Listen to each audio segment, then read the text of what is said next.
Hi friends, मैं अंकित Verma youth academy के YouTube channel पर आप सभी का स्वागत करता हूं। फ्रेंड्स, इस वीडियो में हम फरवरी तीसरे सप्ताह थर्ड वीक के जितने भी करंट अफेयर के इंपॉर्टेंट क्वेश्चंस बनते हैं वो डिस्कस करेंगे। ये किसी भी एग्जाम पॉइंट ऑफ व्यू से करंट अफेयर का जो टॉपिक होता है बहुत ज़्यादा इंपॉर्टेंट होता है, तो आपको अंत तक वीडियो देखना है। तो देखिए फ्रेंड्स, फर्स्ट क्वेश्चन है, हरियाणा कैडर के किस IPS अधिकारी को 15 फरवरी 2022 को गुरुग्राम का पुलिस आयुक्त मतलब IG बनाया गया है? ऑप्शन है आपके सोनिया नारंग, पहला ऑप्शन है सोनिया नारंग, सेकंड ऑप्शन है कला रामचंद्रन, तीसरा है मीरा बोरवणकर और अर्चना रामसुंदरम। चारों ऑप्शन में आपको बताना है कौन को गुरुग्राम का IG या पुलिस आयुक्त बनाया गया है। गुरुग्राम कहाँ की सिटी है? एक हरियाणा की सिटी है। तो आपको याद रखना है, गुरुग्राम की अगर बात करूँ IG किसे बनाया गया तो कला रामचंद्रन को गुरुग्राम का IG बनाया गया है। नेक्स्ट क्वेश्चन है, इंटरनेशनल मॉनेटरी फंड IMF ने वित्त वर्ष 2021-22 के लिए भारत की विकास दर के अनुमान को घटाकर कितने प्रतिशत कर दिया गया है? सबसे ज़्यादा इंपॉर्टेंट क्वेश्चन, बैंकिंग के जब भी एग्जाम होते हैं तो आपको ऐसे ही क्वेश्चन एग्जाम में देखने मिलेंगे, तो याद रखना है। अगर मैं बात करूं IMF की तो इसका फुल फॉर्म होता है इंटरनेशनल मॉनेटरी फंड। अगर बात करूं कब बनाया गया था ये, तो 1944 में बनाया गया था। 1944 में IMF बनाया गया है। इसका फुल फॉर्म होता है इंटरनेशनल मॉनेटरी फंड। अगर हेडक्वार्टर की बात करूं, अगर आपसे क्वेश्चन पूछता है हेडक्वार्टर कहां पर है, तो आपको याद रखना है वॉशिंगटन DC में इसका हेडक्वार्टर है। वॉशिंगटन DC में IMF का हेडक्वार्टर है। और अगर पूछेंगे आपसे क्वेश्चन IMF के टोटल अभी मेंबर कितने हैं, तो आपको याद रखना है IMF के टोटल 190 देश, 190 देश मेंबर है। अंतिम देश कौन सा बना है, तो अंडोरा जो है वो अंतिम देश बना है। अंडोरा एक यूरोप की कंट्री है जो IMF की अंत में जुड़ी हुई कंट्री है। अगर पूछेगा वर्ष 2021-22 के लिए भारत की आर्थिक विकास के अनुमान को कितना प्रतिशत घटा के उन्होंने कर दिया है, तो आपको याद रखना है पहले इन्होंने 9.5 प्रेडिक्ट की थी। आर्थिक विकास दर जो भारत की थी 9.5 प्रेडिक्ट किया था, अनुमान लगाया था। अभी उन्होंने इसको घटा के 9% कर दिया है, 9% कर दिया है। ये आपको याद रखना है। नेक्स्ट क्वेश्चन बनता है, इसी में एक चीज़ और आपको याद रखना है। अगर पूछता है IMF की चीफ कौन है इस टाइम पर, MD और CEO कौन है, तो आपको याद रखना है Kristalina Georgieva. Kristalina Georgieva IMF की CEO और MD है, CEO और MD है। और अगर पूछता है वाइस चीफ कौन है, तो आपको याद रखना है गीता गोपीनाथ। IMF की वाइस चीफ है गीता गोपीनाथ। और अगर आपसे क्वेश्चन पूछता है चीफ इकोनॉमिस्ट कौन है, चीफ इकोनॉमिस्ट कौन है, तो आपको याद रखना है पियरे ओलिवर का नाम आपको याद रखना है। Pierre Olivier chief economist officer है। इनका हाल ही में अपॉइंटमेंट हुआ, इसलिए आपसे ये क्वेश्चन एग्जाम में पूछ सकता है। तो इतनी सारी बातें आपको IMF के बारे में याद रखना है। अगर पूछता है कितने परसेंट कर दिया है, तो 9% कर दिया है। पहले 9.5% प्रेडिक्ट किया था, अभी उन्होंने 9% कर दिया। अगर हेड पूछता है कौन है, क्रिस्टालिना जॉर्जीवा है। अगर पूछता है वाइस चीफ कौन है, तो गीता गोपीनाथ, ये भारतीय मूल की रहने वाली है। अगर पूछता है चीफ इकोनॉमिक ऑफिसर कौन है, तो आपको याद रखना है पियरे ओलिवियर। किसका स्थान लिया है, तो गीता गोपीनाथ का। टोटल देश है 190, अंत में शामिल हुआ है अंडोरा। अंडोरा कहाँ की कंट्री है, यूरोप की एक कंट्री है। नेक्स्ट क्वेश्चन पे चलते हैं, भारतीय सेना के deputy chief of army staff किसे नियुक्त किया गया है? क्वेश्चन ध्यान से पढ़ना है, deputy chief of army staff किसे बनाया गया है? तो आपको आंसर देना है अजय कोठियाल, अजय कुमार शर्मा, राहुल सचदेवा, चनीरा पोनप्पा। आपको सही आंसर बताना है। तो देखिए फ्रेंड, इस क्वेश्चन का सही आंसर है चनीरा पोनप्पा। चनीरा पोनप्पा को deputy chief of army staff, deputy chief of army staff, deputy chief of army staff बनाया गया है। अगर मैं बात करूं आर्मी डे कब मनाया जाता है, आपको याद रखना है आर्मी डे मनाया जाता है 15 जनवरी को। 15 जनवरी को आर्मी डे मनाया जाता है। अगर आपसे क्वेश्चन पूछता है एयरफोर्स डे कब मनाया जाता है, एयरफोर्स डे की अगर मैं बात करूं तो 8 अक्टूबर को एयरफोर्स डे मनाया जाता है। अगर बात करूं नेवी डे कब मनाया जाता है, तो नेवी डे आपको याद रखना है 4 दिसंबर को नेवी डे सेलिब्रेट किया जाता है। आर्मी डे पूछेगा तो 15 जनवरी, एयरफोर्स डे तो 8 अक्टूबर, नेवी डे तो 4 दिसंबर को ये डे मनाया जाता है। अगर deputy chief of army staff किसे बनाया, तो चनीरा पोनप्पा को deputy chief of army staff बनाया गया है। वेरी इंपॉर्टेंट क्वेश्चन बनता है। चलते हैं नेक्स्ट क्वेश्चन पे। राष्ट्रपति एर्दोगन तुर्की देश का नाम बदलकर इन्होंने क्या कर दिया है, राष्ट्रपति का नाम क्या है, एर्दोगन। कहाँ के राष्ट्रपति है, तुर्की देश के। तो पूछा है क्वेश्चन ने कि तुर्की देश का नाम बदलकर क्या कर दिया गया है, मतलब तुर्की देश का नाम चेंज कर दिया है किसने, एर्दोगन, वहाँ के राष्ट्रपति है। अब क्या कर दिया है, तो आपको याद रखना है तुर्की देश का नाम बदल के तुर्कीये कर दिया गया है। तुर्कीये नाम चेंज कर दिया गया है। तुर्की का नाम अब क्या रहेगा, तुर्कीये। और साथ में याद रखना है आपको, अगर यहाँ की मुद्रा पूछता है कौन सी मुद्रा है, तो आपको याद रखना है लीरा यहाँ की मुद्रा है, लीरा मुद्रा है, आपको याद रखना है। लीरा करेंसी जो है तुर्की की वो लीरा है। चलते हैं नेक्स्ट क्वेश्चन पे। किस देश ने हाल ही में सोलोमन द्वीप एक ऑस्ट्रेलिया के पास एक छोटा सा द्वीप है, नाम है सोलोमन द्वीप। समुद्र में फिलीपींस ऑस्ट्रेलिया के पास एक द्वीप है जिसका नाम है सोलोमन द्वीप। तो आपसे पूछा है कौन सा देश है जिसने अपना दूतावास खोलने के लिए की बात कही है। तो आपको याद रखना है भारत, जापान, नेपाल, अमेरिका, कौन सा देश है आपको बताना है इसमें। तो देखिए अमेरिका ने कहा है कि वो सोलोमन द्वीप पे क्या खोलेंगे, अपना दूतावास ओपन करेंगे। सोलोमन द्वीप आपको याद रखना है कहाँ पर है, ऑस्ट्रेलिया महाद्वीप के पास एक छोटा सा द्वीप है। अगर सोलोमन द्वीप की बात करूँ, मुद्रा क्या है, तो डॉलर, यहाँ की डॉलर मुद्रा है। और अगर राजधानी की बात करो तो हनीरा वहाँ की राजधानी। अगर कैपिटल की बात करेंगे तो हनीरा, करेंसी की बात करेंगे तो डॉलर। कहाँ पर स्थित है ये, प्रशांत महासागर में स्थित है, ऑस्ट्रेलिया और फिलीपींस के बीच में, ऑस्ट्रेलिया महाद्वीप के पास में। कौन सा देश यहाँ पे अपना दूतावास ओपन करेगा, तो अमेरिका। चलते हैं नेक्स्ट क्वेश्चन पे। किस राज्य ने कैंसर की रोकथाम के लिए होप एक्सप्रेस, क्वेश्चन बहुत ज्यादा इंपॉर्टेंट बनता है, होप एक्सप्रेस किस रोग की रोकथाम के लिए, कैंसर की रोकथाम के लिए, कौन सी एक्सप्रेस, होप एक्सप्रेस शुरू की है। ऑप्शन है आपके गुजरात, कर्नाटका, महाराष्ट्र और उत्तर प्रदेश। सही आंसर आपको बताना है कि होप एक्सप्रेस कौन से स्टेट ने शुरू की है, किस बीमारी के इलाज के लिए, कैंसर की रोकथाम के लिए। कैंसर के रोकथाम के लिए होप एक्सप्रेस किसने शुरू की है, तो देखिए इसका सही आंसर बनता है महाराष्ट्र गवर्नमेंट ने होप एक्सप्रेस शुरू की है। महाराष्ट्र सरकार ने कैंसर की रोकथाम के लिए होप एक्सप्रेस शुरू की है। अगर होप एक्सप्रेस अगर पूछता है आपसे महाराष्ट्र के बारे में, तो सीएम कौन है, तो उद्धव ठाकरे यहाँ के सीएम है, उद्धव ठाकरे। अगर मैं बात करूँ गवर्नर कौन है, गवर्नर है इस टाइम पर भगत सिंह कोश्यारी यहाँ पर गवर्नर है, अभी राज्यपाल हैं। अगर मैं बात करूँ, आपको याद होगा अभी हाल ही में वड़ा कोलम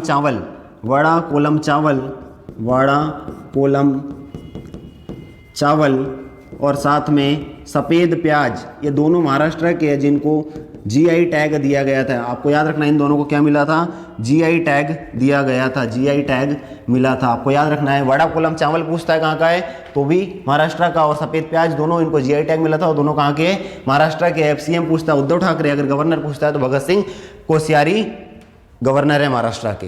क्लियर है यहाँ तक सभी को।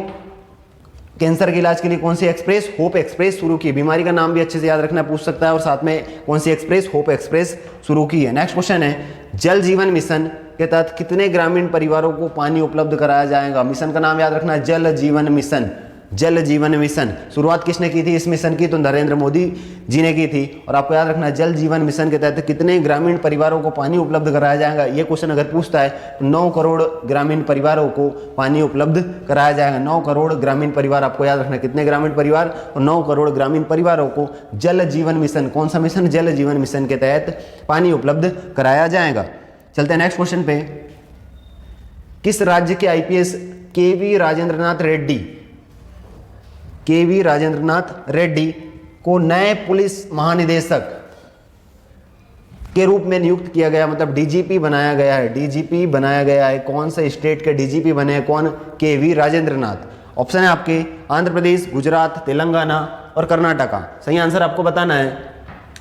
तो देखिए राजेंद्रनाथ रेड्डी को डीजीपी बनाया गया है तेलंगाना स्टेट का डीजीपी। अगर आपसे क्वेश्चन पूछता है किसे बनाया गया है, तो आपको याद रखना है राजेंद्रनाथ रेड्डी को। और अगर पूछेंगे तेलंगाना की स्थापना कब हुई, तो 2 जून 2014 को तेलंगाना स्टेट बनाया गया था आंध्र प्रदेश से निकालकर। अगर एक क्वेश्चन और पूछ सकता है, बथुकम्मा फेस्टिवल कहाँ पर सेलिब्रेट किया जाता है, तो आपको याद रखना है तेलंगाना में ये सेलिब्रेट किया जाता है। तेलंगाना के सीएम की अगर बात करूँ तो के चंद्रशेखर राव यहाँ के सीएम हैं। और अगर गवर्नर की बात करूँ मैं, तो तमिलसाई तमिलसाई सुंदरराजन, तमिलसाई सुंदरराजन क्या है, यहाँ के गवर्नर है। नेक्स्ट क्वेश्चन है, हाल ही में किस राज्य की पुलिस को स्मार्ट कार्ड शस्त्र लाइसेंस की शुरुआत की है? किस राज्य की पुलिस ने स्मार्ट कार्ड शस्त्र लाइसेंस की शुरुआत की है? आपको आपके ऑप्शंस है बिहार, पंजाब, दिल्ली और तमिलनाडु। कौन सा राज्य की पुलिस ने स्मार्ट कार्ड शस्त्र लाइसेंस की शुरुआत की है? तो आपको देखो याद रखना है, इसमें दिल्ली ऐसा स्टेट है जिसकी पुलिस ने किसकी शुरुआत की है? स्मार्ट कार्ड शस्त्र लाइसेंस की शुरुआत की है। दिल्ली पुलिस ने स्मार्ट कार्ड शस्त्र लाइसेंस की शुरुआत की है। अगर आपसे पूछता है दिल्ली पुलिस कमिश्नर कौन है, दिल्ली पुलिस कमिश्नर के बारे में बात करूं तो राकेश अस्थाना इंपॉर्टेंट क्वेश्चन बनता है। राकेश अस्थाना जो है दिल्ली पुलिस कमिश्नर है। दिल्ली पुलिस कमिश्नर अगर पूछता है आपसे कौन है तो राकेश अस्थाना। इन्होंने कौन से किसकी शुरुआत की है? तो स्मार्ट कार्ड शस्त्र लाइसेंस की शुरुआत की है। वेरी इंपॉर्टेंट क्वेश्चन है, ऐसे क्वेश्चन एग्जाम में बनने के चांस सबसे ज्यादा रहते हैं। नेक्स्ट क्वेश्चन है, किसे बिजनेस स्टैंडर्ड, बहुत ज़्यादा इंपॉर्टेंट क्वेश्चन, किसे business standard banker of the year 2020-21 चुना गया है? क्वेश्चन ध्यान से पढ़ना है, business standard banker of the year. आपके ऑप्शंस है विनीत मान, विजया सेन, संदीप बख्शी और इनमें से कोई नहीं। तो आपको सही आंसर बताना है इसका। तो देखिए friends, business standard banker of the year का अवार्ड इस बार संदीप बख्शी को दिया गया है। संदीप बख्शी को बैंकर ऑफ द ईयर का अवार्ड दिया गया है। आपको अगर आपसे पूछता है संदीप बख्शी कौन है तो ये आईसीआईसीआई बैंक के हेड है, आईसीआई बैंक के हेड है, एमडी है। और साथ में याद रखना है आईसीआई बैंक का हेडक्वार्टर पूछता है तो वडोदरा में इसका हेडक्वार्टर है, वडोदरा में इसका हेडक्वार्टर है। अगर पूछेगा संदीप बख्शी कौन है तो आपको याद रखना आईसीआई बैंक के हेड है, एमडी संदीप बख्शी है, हेडक्वार्टर पूछेगा वडोदरा में। नेक्स्ट क्वेश्चन है, निम्न में से किस शहर में दक्षिण एशिया का सबसे बड़ा बायो सीएनजी संयंत्र का उद्घाटन प्रधानमंत्री नरेंद्र मोदी द्वारा किया गया है? दक्षिण एशिया का सबसे बड़ा बायो सीएनजी प्लांट जो गोबर से चलेगा उसका उद्घाटन किया गया है नरेंद्र मोदी के द्वारा। तो आपसे पूछा है किस शहर में किया गया है, कहाँ पर इसका ओपनिंग हुआ है? तो आपको याद रखना है इंदौर, मध्य प्रदेश के इंदौर में दक्षिण एशिया का सबसे बड़ा बायो सीएनजी संयंत्र का उद्घाटन किया गया है नरेंद्र मोदी जी के द्वारा। कहाँ पर? इंदौर में, मध्य प्रदेश के इंदौर शहर में इसका ओपनिंग किया गया है। नेक्स्ट क्वेश्चन है, निम्न में से किस संगठन ने हाल ही में तंबाकू छोड़ो अभियान शुरू किया है? अभियान का नाम याद रखना, तंबाकू छोड़ो अभियान लॉन्च किया है। क्वेश्चन है तंबाकू छोड़ो ऐप किसने लॉन्च किया है? तो आपको याद रखना है, ऑप्शन है आपके विश्व स्वास्थ्य संगठन, शिक्षा संगठन, विश्व बैंक या विश्व युवा संगठन। सही आंसर आपको बताना है कि किसने तंबाकू छोड़ो ऐप लॉन्च किया है, किस संगठन ने, किस ऑर्गेनाइजेशन ने तंबाकू छोड़ो ऐप लॉन्च किया है। तो आपको याद रखना है इसका सही आंसर बनता है विश्व स्वास्थ्य संगठन, वर्ल्ड हेल्थ ऑर्गेनाइजेशन ने तंबाकू छोड़ो ऐप लॉन्च किया है। तंबाकू छोड़ने के लिए एक ऐप लॉन्च किया है विश्व स्वास्थ्य संगठन ने। अगर बात करूं विश्व स्वास्थ्य संगठन की स्थापना कब हुई थी इसकी, तो 7 अप्रैल, आपको याद रखना है 7 अप्रैल 1948 को विश्व स्वास्थ्य संगठन की स्थापना की गई थी। अगर पूछता है इसका हेडक्वार्टर कहाँ पर है तो जिनेवा स्विट्जरलैंड में इसका हेडक्वार्टर है। अगर पूछेगा इसके हेड कौन है तो आपको याद रखना है टेड्रोस अधनोम इसके प्रेजेंट टाइम में हेड है। पूछेगा कब स्थापना की गई, 7 अप्रैल 1948 को। हेडक्वार्टर कहाँ पर है? जिनेवा स्विट्जरलैंड में। हेड कौन है? Tedros Adhanom. अगर मैं बात करूं 7 अप्रैल को कौन सा दिवस मनाया जाता है इसी के उपलक्ष्य में, तो आपको याद रखना है विश्व स्वास्थ्य दिवस मनाया जाता है। क्लियर है सभी को? और यहाँ पे क्या लॉन्च किया इन्होंने? तंबाकू छोड़ो ऐप लॉन्च किया है। पूछेगा स्थापना कब हुई? 7 अप्रैल 1948। कहाँ पर हेडक्वार्टर? जिनेवा स्विट्जरलैंड में। और अभी हेड कौन है? Tedros Adhanom. चलते हैं नेक्स्ट क्वेश्चन पे। G20 मंत्रियों की पहली बैठक जो हुई है, वित्त मंत्रियों की, निर्मला सीतारमण कौन से देश में आयोजित की गई जिसमें निर्मला सीतारमण शामिल हुई है? G20 मंत्रियों की पहली बैठक हुई, निर्मला सीतारमण उसमें पार्टिसिपेट किया है। तो पूछा है किस देश में ये आयोजित की गई है? तो पहला ऑप्शन है नई दिल्ली, बीजिंग, यूएई या इंडोनेशिया। G20 शिखर सम्मेलन की बात कर रहा है एक तरीके से कि G20 वित्त मंत्रियों की जो पहली बैठक हुई है उसमें निर्मला सीतारमण ने पार्टिसिपेट किया, तो ये कहाँ पर आयोजित की गई है? तो देखिए फ्रेंड, इसका सही आंसर बनता है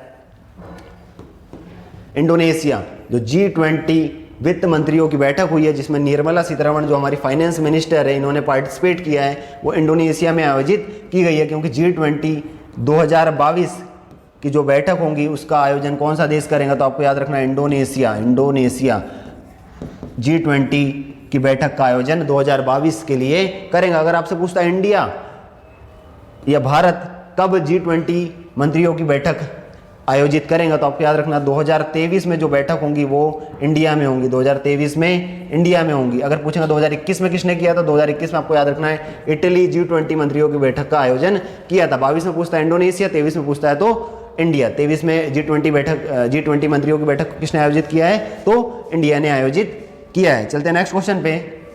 हाल ही में किस मंत्रालय ने देश की सबसे बड़ी कुश्ती अकादमी, रेसलिंग एकेडमी, सबसे इंपॉर्टेंट क्वेश्चन बनेगा, रेसलिंग एकेडमी स्थापित करने की घोषणा की है? मंत्रालय कौन सा है, मिनिस्ट्री पूछा हुआ है, कौन से मंत्रालय ने देश की सबसे बड़ी कुश्ती एकेडमी, रेसलिंग एकेडमी स्थापित करने की घोषणा की है? तो आपके ऑप्शन है खेल मंत्रालय, दूसरा है रेल मंत्रालय, सामाजिक न्याय अधिकारिता और गृह मंत्रालय। चारों ऑप्शन है, आपको सही जवाब देना है। तो देखिए इसका सही जवाब है जो देश की सबसे बड़ी रेसलिंग एकेडमी है या कुश्ती एकेडमी है उसको रेल मंत्रालय के द्वारा स्थापित किया जा रहा है। अगर आपसे क्वेश्चन पूछता है कहाँ पर, तो आपको याद रखना है नई दिल्ली है, दिल्ली में देश की सबसे बड़ी कुश्ती एकेडमी स्थापित की जा रही है। और किसके द्वारा की जा रही है, अगर पूछता है आपसे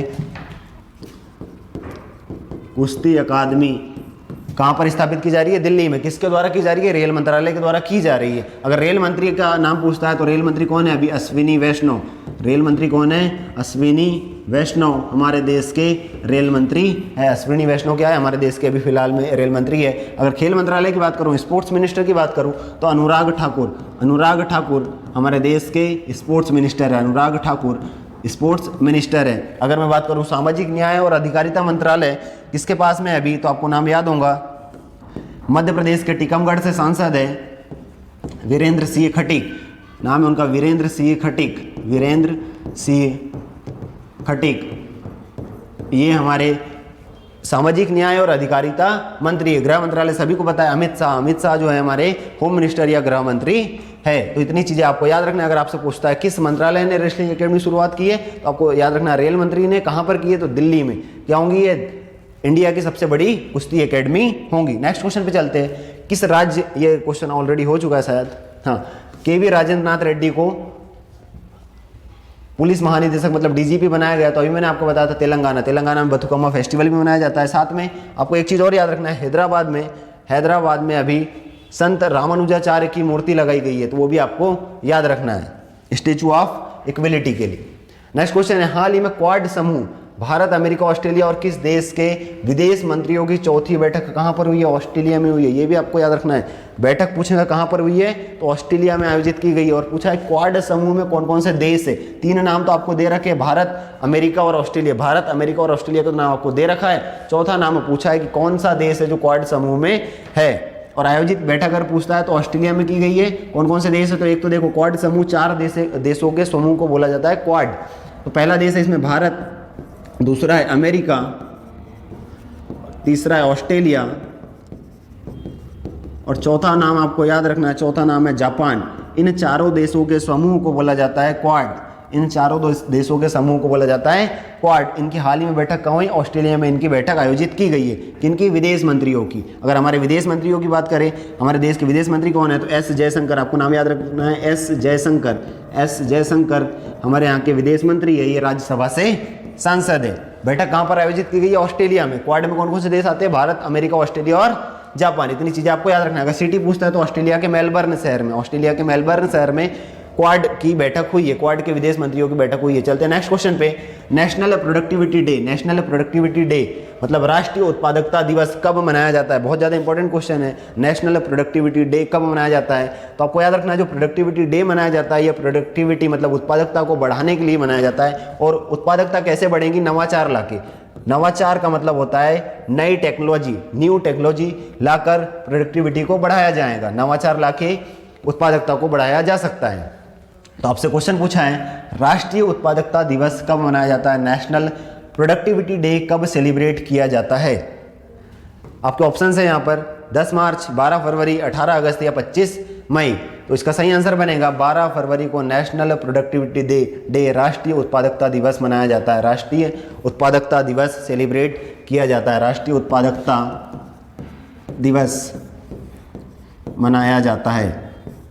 अगर मैं बात करूं इसी मंथ में 2 फरवरी को मनाया जाता है विश्व आर्द्रभूमि दिवस। विश्व आर्द्रभूमि दिवस, विश्व आर्द्रभूमि दिवस, national world wetlands day, world wetlands day. अगर पूछा कितनी हमारे यहाँ वेटलैंड साइट है तो आपको याद रखना है 49 जो है आर्द्रभूमि साइट है इंडिया में, 49 आर्द्रभूमि साइट। अगर हेरिटेज साइट की बात करेंगे तो आपको याद रखना है 40 हेरिटेज साइट है, 40 हेरिटेज साइट है। और अमूर्त साइट की बात करेंगे, इंटेंजिबल साइट की अमूर्त धरोहर कितनी है, अमूर्त धरोहर, तो आपको याद रखना है हमारे देश में 14 अमूर्त धरोहर है। बात करेंगे आर्द्रभूमि जगह कितनी है तो 49, विश्व धरोहर कितनी है तो 40 और अमूर्त धरोहर कितनी है तो 14। सबसे ज़्यादा अगर पूछेगा विश्व आर्द्रभूमि साइट हमारे देश में कहाँ पर है तो आपको याद रखना है यूपी। यूपी में टोटल 11 आर्द्रभूमि साइट है, टोटल 11 आर्द्रभूमि साइट है। अगर बात करूँ इसके अलावा और कौन से डे मनाए जाते हैं तो आपको याद रखना है, इसके अलावा आपको याद रखना है 4 फरवरी को विश्व कैंसर दिवस मनाया जाता है। विश्व कैंसर दिवस मनाया जाता है, विश्व कैंसर दिवस मनाया जाता है। अगर इसके अलावा बात करूं 13 फरवरी को विश्व रेडियो दिवस, विश्व रेडियो दिवस, विश्व रेडियो दिवस मनाया जाता है। और साथ में 13 फरवरी को और एक चीज़ याद रखना, राष्ट्रीय महिला दिवस, राष्ट्रीय महिला दिवस भी सेलिब्रेट किया जाता है। राष्ट्रीय महिला दिवस भी सेलिब्रेट किया जाता है। राष्ट्रीय महिला दिवस अगर पूछता है कब सेलिब्रेट किया जाता है तो 13 फरवरी को सेलिब्रेट किया जाता है। किसकी जयंती के उपलक्ष्य में तो आपको याद रखना है सरोजिनी नायडू की जयंती पर, सरोजिनी नायडू की जयंती पर यह सेलिब्रेट किया जाता है। सरोजिनी नायडू की जयंती पर राष्ट्रीय महिला दिवस सेलिब्रेट किया जाता है। अगर सरोजिनी नायडू के बारे में आपको पूछता है तो आपको याद रखना है पहली भारतीय महिला जो कांग्रेस की अध्यक्ष बनी, भारतीय महिला, तो आपको याद रखना है सरोजिनी नायडू थी। इनका नाम अगर पूछता है और इनको किस नाम से जाना जाता है तो आपको याद रखना है इन्हें भारत की कोकिला भी बोला जाता है। और ये 1925 के कांग्रेस अधिवेशन में पहली महिला थी जो कांग्रेस की अध्यक्ष बनी थी, पहली भारतीय महिला। अगर पहली महिला की बात करता तो एनी बेसेंट, पहली महिला की अगर बात करेंगे तो एनी बेसेंट, पर वो भारतीय मूल की नहीं थी। इतनी बातें आपको इस क्वेश्चन से याद रखना। अगर इस क्वेश्चन का जवाब पूछता है तो 12 फरवरी को नेशनल प्रोडक्टिविटी डे मनाया जाता है। चलते हैं नेक्स्ट क्वेश्चन पे। लॉन्च पुस्तक changing Horizons of Bharat Africa संबंध, चेंजिंग होराइजन्स के लेखक कौन है? देखो बुक किसी भी एग्जाम के पॉइंट ऑफ व्यू से बहुत ज़्यादा इंपॉर्टेंट बनती है। किसी भी बुक का नाम आपसे पूछता है तो आपसे इसमें क्वेश्चन पूछा हुआ Bharat Africa, India Africa relationship changing Horizons के लेखक कौन है? लेखक का नाम पूछा है कि ये बुक किसने लिखी है तो आपको याद रखना है राजीव भाटिया। राजीव भाटिया ने ये बुक लिखी है। इस बुक का लेखक कौन है? राजीव भाटिया। इसके अलावा फरवरी मंथ में लॉन्च हुई 1-2 बुक और आपको याद रखना है। एक है फियरलेस गवर्नेंस, फियरलेस गवर्नेंस। ये बुक किसने लिखी है आपसे पूछता है तो आपको याद रखना है इस बुक को किसके द्वारा लिखा गया है तो किरण बेदी के द्वारा। किरण बेदी ने ये बुक लिखी है, किरण बेदी ने।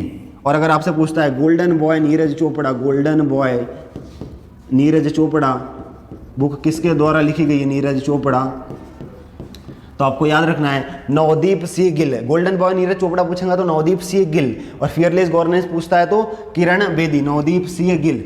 नवदीप सिंह गिल ने कौन सी बुक लिखा है तो आपको याद रखना है गोल्डन बॉय नीरज चोपड़ा, नवदीप सिंह गिल। इन्होंने कौन सी बुक लिखी है तो गोल्डन बॉय नीरज चोपड़ा। अगर पूछता है fearless governance Kiran Bedi, Bharat Africa संबंध चेंजिंग होराइजन्स किसने लिखा है तो आपको याद रखना है राजीव भाटिया ने ये बुक को लिखा है। क्लियर है यहाँ तक सभी को? चलते आगे नेक्स्ट क्वेश्चन पे। हाल ही में किस केंद्रीय मंत्री को 18वें माधवराव लीमिये पुरस्कार से सम्मानित किया गया है?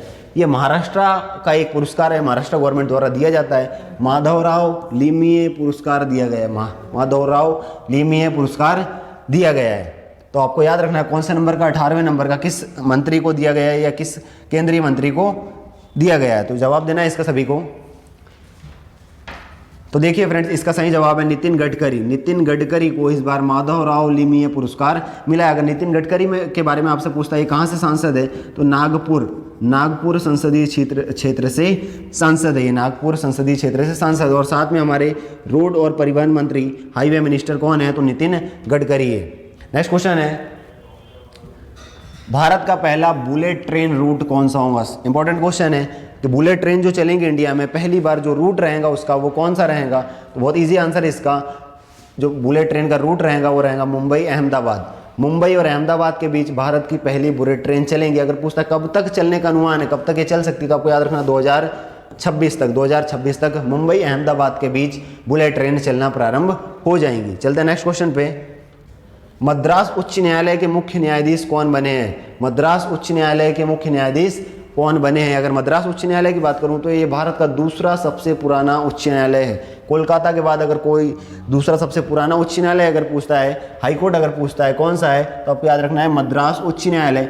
इसमें कौन कौन सा इसका कार्य क्षेत्र है, तो आपको याद रखना है तमिलनाडु और साथ में पौंडीचेरी मद्रास उच्च न्यायालय के कार्य क्षेत्र में आते हैं। मतलब तमिलनाडु के जो केस रहेंगे वो भी कहाँ जाएंगे? मद्रास उच्च न्यायालय। और पौंडीचेरी के जो केस जाएंगे वो भी कहाँ जाएंगे? मद्रास उच्च न्यायालय जाते हैं, मतलब मद्रास हाईकोर्ट में जाते हैं। क्वेश्चन पूछा है नए मुख्य न्यायाधीश कौन बने हैं? नए मुख्य न्यायाधीश की बात कर रहा है मद्रास उच्च न्यायालय के, तो आपको याद रखना है मुनीश्वर नाथ भंडारी। मुनीश्वर नाथ भंडारी को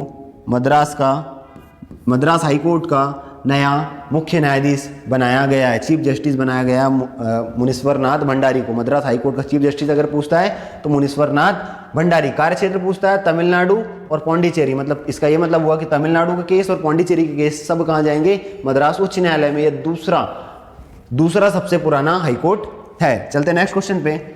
लॉन्च पुस्तक अटल बिहारी वाजपेयी, पुस्तक का नाम है अटल बिहारी वाजपेयी के लेखक कौन है? पुस्तक का नाम है अटल बिहारी वाजपेयी। जो बुक लिखी गई है इसके लेखक कौन है? तो आपको ऑप्शन है आपके प्रवीण रावत, निहारिका जैन, विनीता घोषाल और सागरिका घोष। सही जवाब देना है आपको। बुक का नाम है अटल बिहारी वाजपेयी। बट अटल बिहारी वाजपेयी जो बुक है उसके लेखक कौन है? तो देखिए फ्रेंड्स, ये बुक लिखी गई है सागरिका घोष के द्वारा। ये बुक लिखी गई है सागरिका घोष के द्वारा। सागरिका घोष के द्वारा ये बुक लिखी गई है। इनकी एक और बुक आपको याद रखना है, इन्होंने एक बुक लिखी थी Indira Gandhi India's most powerful PM. ये बुक भी आपको याद रखना है। अभी अगर कौन सी बुक लिखी तो सागरिका घोष ने बुक लिखी अटल बिहारी वाजपेयी, पर इनकी एक बुक और आपको याद रखना है, इन्होंने बुक लिखी थी Indira Gandhi India's most powerful PM. ये भी बुक इनकी बहुत ज्यादा इंपॉर्टेंट है। चलते हैं नेक्स्ट क्वेश्चन पे। मुद्रा तल से 10,044 फुट की ऊंचाई से गुजरने वाली निम्न में से किस टनल को Guinness book of world record में शामिल किया गया है? टनल का नाम पूछा है कि Guinness book of world record में इसको शामिल किया गया है। कितनी ऊंचाई पर है? तो जमीन से लेके 10,044 फीट की ये ऊंचाई पर है। तो देखिए इसका ऑप्शन है आपके पास चेनानी नासरी टनल, चेनानी नासरी, अटल टनल, पीर पंजाल और सेला टनल। सही जवाब देना है आपको। देखिए फ्रेंड्स, इसका सही जवाब है अटल टनल। अटल टनल जो है इसको अभी किस में शामिल किया गया है? Guinness book of world record में शामिल किया गया। अगर अटल टनल की लेंथ पूछता है तो 9.02 किलोमीटर लंबी है। ये 9.02 किलोमीटर लंबी है और ये मनाली को लाहौल घाटी या एक तरीके से बोलेंगे लद्दाख से जोड़ती है। अगर आपसे क्वेश्चन पूछता है सबसे ऊंचाई पर स्थित सबसे लंबी टनल कौन सी है, तो आपको याद रखना है अटल टनल। अटल टनल सबसे ऊंचाई पर स्थित सबसे लंबी टनल है। और चेनानी नासरी के बारे में अगर पूछता है, आपसे पूछेंगे सबसे लंबी हाईवे टनल कौन सी है, तो चेनानी नासरी टनल है जिसकी लंबाई है 9.20 किलोमीटर। सबसे लंबी हाईवे टनल पूछेंगे तो चेनानी नासरी है। सबसे लंबी सबसे ऊंचाई पर स्थित टनल पूछता है तो अटल टनल है जिसकी लंबाई है 9.02 किलोमीटर। ये पूरी तरीके से कहाँ पर है? जम्मू कश्मीर में। और ये हिमाचल को या एक तरीके से मनाली को जोड़ती है लद्दाख से। चलते हैं देखिए नेक्स्ट क्वेश्चन है, NITI Aayog K fintech open summit का शुभारंभ किसने किया है? मतलब किस मंत्री ने NITI Aayog K fintech open summit का शुभारंभ किया है, शुरुआत की है? तो देखिए अगर मैं नीति आयोग की बात करूं, इसकी स्थापना हुई थी 1 जनवरी 2015 को। अगर आपसे पूछता है नीति आयोग की स्थापना कब हुई, तो 1 जनवरी 2015 को। अगर नीति का फुल फॉर्म पूछता है आपसे तो national institute for transforming India, national institute for transforming India. आपको याद रखना है नीति का फुल फॉर्म होता है national institute for transforming India. इसकी स्थापना हुई थी 1 जनवरी 2015 को। अगर आपसे क्वेश्चन पूछता है कौन से आयोग या कौन से कमीशन की जगह पे नीति आयोग बनाया गया, तो आपको याद रखना है योजना आयोग की जगह पे, योजना आयोग के स्थान पर या प्लानिंग कमीशन के स्थान पर, योजना आयोग के स्थान पर क्या बनाया गया, नीति आयोग बनाया गया, जिसका फुल फॉर्म होता है national institute for transforming India. कब बनाया गया? 1 जनवरी 2015 को। अगर पूछेंगे इसके अध्यक्ष कौन है, तो आपको याद रखना है जो भी पीएम होता है वही इस आयोग का अध्यक्ष होता है। पीएम जो होता है वो इस आयोग का अध्यक्ष होता है। अभी है नरेंद्र मोदी, अभी कौन है अध्यक्ष? नरेंद्र मोदी। अगर आपसे पूछता है उपाध्यक्ष कौन है इस आयोग के, तो आपको याद रखना है उपाध्यक्ष की अगर बात करेगा तो राजीव कुमार नीति आयोग, राजीव कुमार नीति आयोग के उपाध्यक्ष, राजीव कुमार नीति आयोग के उपाध्यक्ष है। अध्यक्ष की बात करें नरेंद्र मोदी। नीति का फुल फॉर्म होता है national institute for transforming India, और 1 जनवरी 2015 को इसकी स्थापना की गई थी। किसकी जगह पे? योजना आयोग की। अगर सीईओ की बात करता है, सीईओ कौन है अभी, तो आपको याद रखना है अमिताभ कांत इस आयोग के सीईओ है। इनका कार्यकाल हाल ही में 1 वर्ष के लिए बढ़ाया गया था। अगर पूछेंगे फिनटेक ओपन समिट की शुरुआत का शुभारंभ किसके द्वारा किया गया, तो इसका आंसर बनेगा अश्विनी वैष्णव, जो हमारे रेल मंत्री है अश्विनी वैष्णव, इनके द्वारा NITI Aayog K fintech open summit का शुभारंभ किया गया था। स्थापना हुई नीति आयोग की 1 जनवरी 2015 को। योजना आयोग की जगह पे लाया गया। नीति का फुल फॉर्म होता है national institute for transforming India. अध्यक्ष है नरेंद्र मोदी, उपाध्यक्ष है राजीव कुमार, और सीईओ है अमिताभ कांत। इतनी सारी बातें आपको नीति आयोग के बारे में याद होना चाहिए। फिनटेक ओपन समिट की बात करेंगे, अश्विनी वैष्णव द्वारा इसका उद्घाटन किया गया। नेक्स्ट क्वेश्चन है रिजर्व बैंक आरबीआई द्वारा रेपो रेट को कितने प्रतिशत बरकरार रखा गया है? फ्रेंड्स इसका सही आंसर बनता है 4%। 4% अभी हमारा प्रेजेंट टाइप पर रेपो रेट है। अगर आरबीआई की बात करूँ, इसकी स्थापना हुई थी 1935 में। 1935 में इसकी स्थापना हुई थी। शुरुआत में इसका हेडक्वार्टर जो था वो कोलकाता में था, कलकत्ता में इसका हेडक्वार्टर था। उसके बाद 2 साल बाद मतलब 1937 में इसका हेडक्वार्टर बदलकर मुंबई कर दिया गया। अगर अभी बात करें अभी आरबीआई का हेडक्वार्टर कहाँ पर है, तो आपको याद रखना है मुंबई में इसका हेडक्वार्टर है। और आरबीआई के गवर्नर पूछता है तो शक्तिकांत दास का नाम आपको याद रखना है। शक्तिकांत दास प्रेजेंट टाइम में आरबीआई के गवर्नर है। हेडक्वार्टर पूछता है मुंबई में है। कब मुंबई लाया गया इसको? 1937 में। शुरुआत में कहाँ था? कलकत्ता में। कौन सा एक्ट के तहत आरबीआई बनाया गया, तो आपको याद रखना है भारत सरकार अधिनियम 1935 के तहत आरबीआई मतलब रिजर्व बैंक ऑफ इंडिया की स्थापना की गई थी। नेक्स्ट क्वेश्चन है किस सोशल नेटवर्किंग साइट ने take a break feature launch किया है? किस सोशल नेटवर्किंग साइट या सोशल मीडिया प्लेटफॉर्म ने take a break feature launch किया है? आपको बताना है कि take a break feature launch किस वेबसाइट ने लॉन्च किया या किस सोशल मीडिया प्लेटफॉर्म ने लॉन्च किया है। तो देखिए कंटिन्यू अगर एक्सप्लोर करते जाओगे इस वाले ऐप में, तो आपको एक नोटिफिकेशन आएगा जिसमें ब्रेक लेने का बोला जाएगा। तो आपसे पूछता है टेक अ ब्रेक किसने लॉन्च किया, तो इंस्टाग्राम ने। कंटिन्यू अगर उसमें आप स्टोरी या जो भी देख रहे हो तो उसमें एक नोटिफिकेशन शो किया जाएगा आपको, जिसके तहत आपको बोला जाएगा कि टेक अ ब्रेक मतलब ब्रेक ले लीजिए। ब्रेक लेने के लिए एक नोटिफिकेशन शो किया जाएगा। तो आपको याद रखना है किसने लॉन्च किया है? इंस्टाग्राम ने किया है। चलते हैं नेक्स्ट क्वेश्चन पे।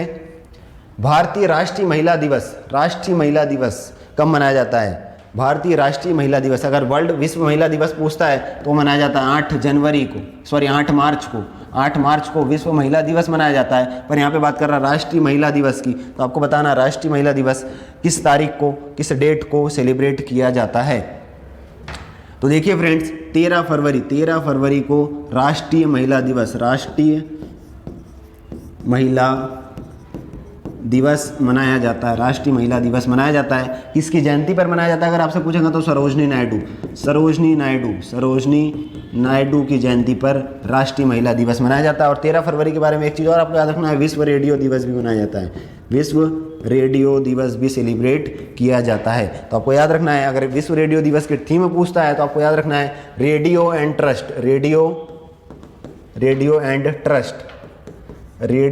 ट्रस्ट इस बार जो विश्व रेडियो दिवस मनाया गया है इसकी थीम है। 13 फरवरी को मनाया जाता है राष्ट्रीय महिला दिवस। किसकी जयंती पर? सरोजनी नायडू की जयंती पर मनाया जाता है। इनका एक और नाम है भारत कोकिला। इनको भारत कोकिला भी बोला जाता है। नेक्स्ट क्वेश्चन पे चलते हैं।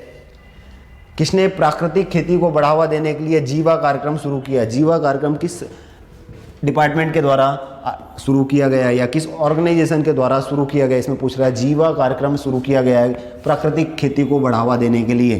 तो आपको इसका आंसर देना है जीवा कार्यक्रम किसके द्वारा शुरू किया गया है?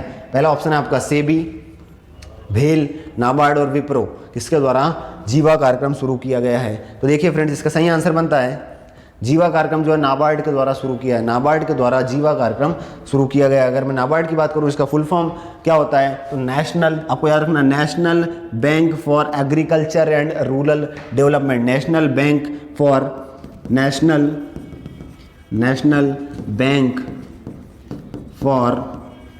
Agriculture and rural development,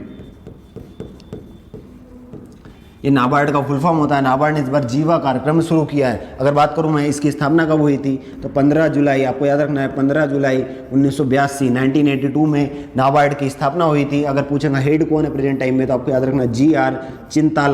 Chintala present time पर नाबार्ड के हेड है। पूछेगा फुल फॉर्म क्या होता है? National bank for agriculture and rural development. स्थापना कब हुई थी? 15 जुलाई 1982 को। हेड कौन है? जी.आर. चिंतला। कार्यक्रम कौन सा स्टार्ट किया है? जीवा कार्यक्रम स्टार्ट किया है। हेडक्वार्टर पूछता है अगर नाबार्ड का कहाँ पर है, तो मुंबई में इसका हेडक्वार्टर है। जितने भी आरआरबी से उसको रेगुलेट कौन करता है, तो आपको याद रखना है जितने भी आरआरबी से उसको नाबार्ड रेगुलेट करता है। क्लियर? यहाँ से अभी को चलते हैं नेक्स्ट क्वेश्चन पे। नेक्स्ट क्वेश्चन है, भारत की कौन सी company 100% plastic waste neutral company बन गई है? प्लास्टिक वेस्ट न्यूट्रल मतलब 1% भी वहाँ पर प्लास्टिक का यूज़ नहीं हो रहा है। प्लास्टिक वेस्ट न्यूट्रल कंपनी बन गई है। 100% प्लास्टिक वेस्ट न्यूट्रल कंपनी बन गई है। तो आपको याद रखना है, आपके ऑप्शन से डाबर, बैद्यनाथ, पतंजलि और हिमालय। आपको सही आंसर देना है। ऐसे क्वेश्चन जनरल एग्जाम में आपसे पूछ लिए जाते हैं। तो आपको बताना है 100% प्लास्टिक वेस्ट न्यूट्रल कंपनी कौन बन गई है? तो देखिए इसका सही आंसर है डाबर जो है 100% प्लास्टिक वेस्ट न्यूट्रल कंपनी बन गई। इंडिया की पहली कंपनी जो 100% प्लास्टिक वेस्ट न्यूट्रल बनी है, उसका नाम है डाबर। आपको याद रखना है। चलते हैं नेक्स्ट क्वेश्चन पे। भारत सरकार द्वारा निम्न में से कितने चीनी मूल के ऐप्स पर प्रतिबंध लगाया गया है? जनरली ऐसे क्वेश्चन भी एग्जाम में पूछ लिए जाते हैं करंट अफेयर्स से। चीनी मूल के कितने ऐप्स को भारत सरकार द्वारा प्रतिबंधित कर दिया गया है? ऑप्शन है आपके 50, 60, 64 और 54। सही आंसर देना है आपको। कितने ऐप्स हैं जिसको प्रतिबंधित कर दिया गया है भारतीय सरकार के द्वारा? है कहाँ के? चीनी मूल के। तो देखिए फ्रेंड्स, 54 ऐप्स को, 54 ऐप्स को भारत सरकार द्वारा प्रतिबंधित कर दिया गया है, रोक लगा दी गई है भारत में चलाने से। कितने ऐप है? 54। कहाँ के? चीनी मूल के। तो देखिए फ्रेंड्स, यहाँ पर जितने भी इंपॉर्टेंट क्वेश्चन फरवरी तीसरे सप्ताह से बनते थे, हमने यहाँ पर डिस्कस करे। इस वीडियो की जो PDF है आपको डिस्क्रिप्शन में लिंक मिलेंगे, उसके थ्रू आप डाउनलोड कर सकते हैं। अगर आपको ये वीडियो पसंद आया हो तो इसको लाइक कीजिए, फ्रेंड्स का शेयर कीजिए और साथ में चैनल को सब्सक्राइब कीजिए। थैंक यू, धन्यवाद।